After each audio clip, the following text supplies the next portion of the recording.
Halo Comfort Pips, selamat datang di Comfortin Podcast. Comfortin adalah proyek inisiasi yang memiliki visi agar dapat menjadi tempat yang nyaman bagi remaja Indonesia untuk berkeluh kesah, belajar, dan berkembang.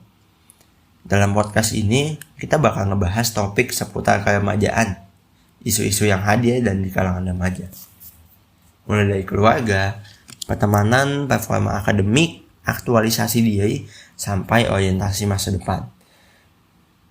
Kami berharap kamu bisa mendapatkan insight baru untuk belajar dan berkembang. Jadi, enjoy Comfortin Podcast untuk kenyamanan berkembang.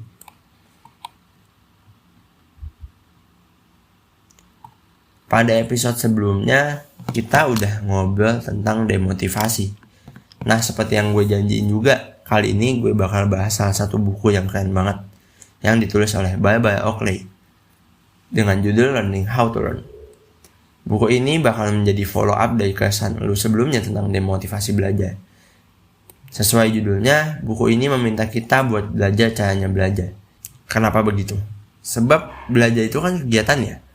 Sebagaimana kegiatan lainnya, kita perlu tahu dulu gimana caranya ngelakuin kegiatan itu. Pertama, gue mau mengajukan pertanyaan satu aja. Belajar itu apa sih menurut gue? Umumnya jawaban-jawaban yang muncul adalah belajar itu adalah mencari ilmu. Belajar itu mencari pengetahuan.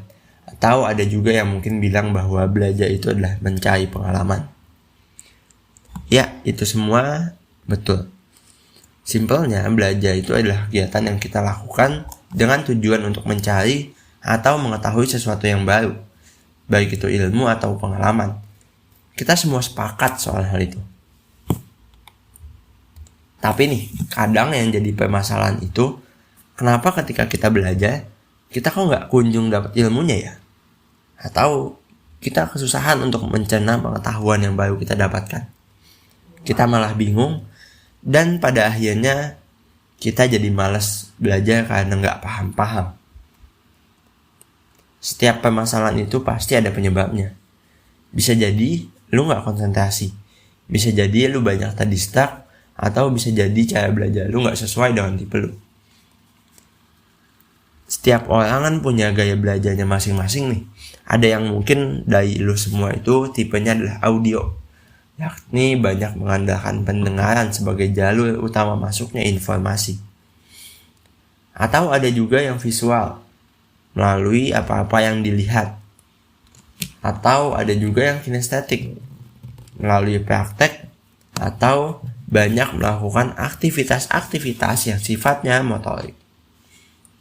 Menariknya, ada satu faktor yang selama ini gak banyak dibahas. Ini berlaku buat semua orang dengan gaya belajar yang beda-beda. Yang mau gue bahas kali ini adalah cara belajar.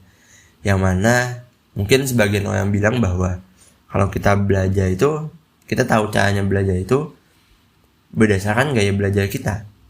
Nah, tapi di sini gue bahas dari sudut pandang yang beda dalam buku itu. Dalam bukunya yang berjudul Learning How to Learn, dijelaskan bahwa setiap perbuatan manusia itu punya pattern. Pattern ini terbentuk ketika manusia udah melakukan sesuatu lebih dari sekali, 2 kali, alias berulang. Dalam belajar, manusia juga membentuk pattern yang nantinya mempengaruhi hasil belajar juga. Misal begini, ketika lu punya cara belajar sehari 5 jam gitu, taruhlah gitu, yang mana itu lu lakuin berturut-turut. Misal lu mulai belajar jam 7 pagi setelah olahraga sampai jam 12 siang, berturut-turut tuh, jam 7 sampai jam 12, itu berulang. Nah, sama halnya dengan konsep kebiasaan yang kalau lu lakuin terus-menerus, cara berulang bakal jadi kebiasaan. Lu bakal ngerasa aneh kan kalau sehari gak dilakuin. Nah, cara belajar seperti itu tuh sebenarnya efektif gak sih? Kalau dalam buku Learning How to Learn, cara belajar seperti itu sebenarnya dikatakan gak efektif. Sebab gini, sebenarnya kita tuh butuh yang namanya space untuk getting access for process. So, bakal kita bahas. Pertama, ketika belajar, lu perlu set time. Tentuin waktunya. Dalam sebuah riset yang gue temukan, itu adalah studi dari Kansas State University,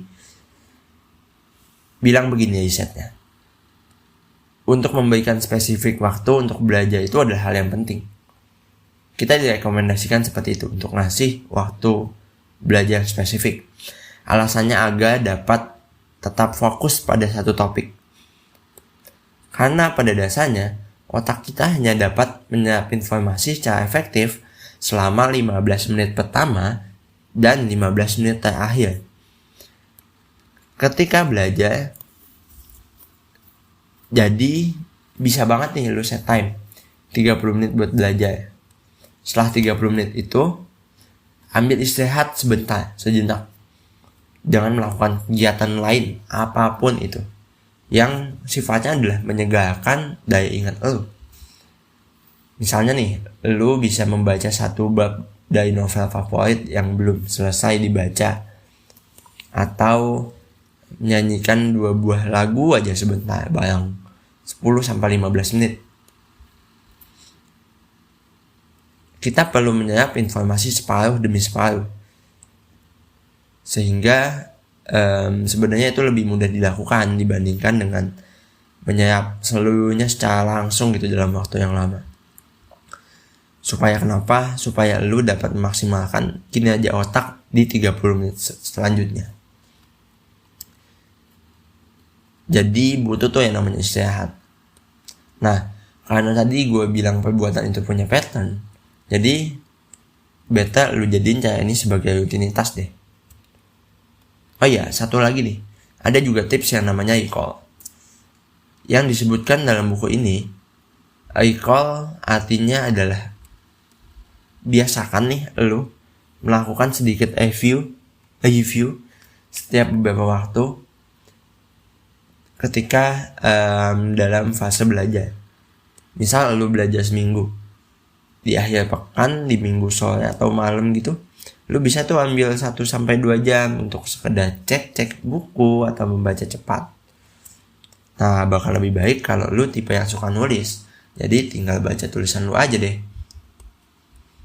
Oke, kayaknya segitu dulu yang bisa gue sampaikan. Semoga bermanfaat.